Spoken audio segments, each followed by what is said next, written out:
मोहतरम हजरात, आज हमें बहुत फ़ख्र महसूस हो रहा है कि एक वक्त था हमारा करीबी मुल्क अफ़गानिस्तान, वहाँ के लोगों को क्या क्या कहा गया, कैसे कैसे उनको पुकारा गया, क्या क्या अलक़ाब से नवाजा गया, मगर आज अल्हम्दुलिल्लाह हमारी हुकूमतें उनके सामने सर निगू हैं और उनकी मेहमान नवाजी करने को बेकरार हैं।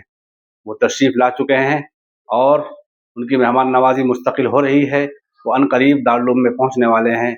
ये करवट वक्त ने जब बदली तो दारुल देवबंद का बाबु ज़ाहिर मुस्कुरा उठा, क्योंकि दारुल देवबंद का बाबु ज़ाहिर तकरीबन 1958 में वहीं के एक मेहमान तशरीफ़ लाए थे, उन्होंने इसकी तामीर कराई थी।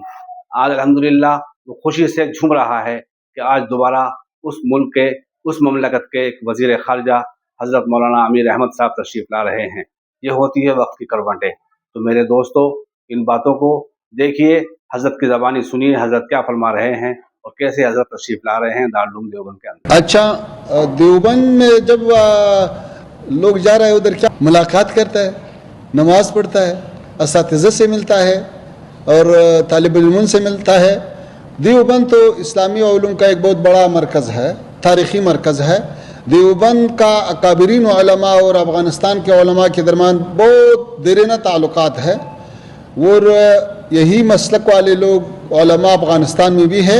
और देवबंद को हम एक इल्मी और एक रूहानी मरकज़ समझता है।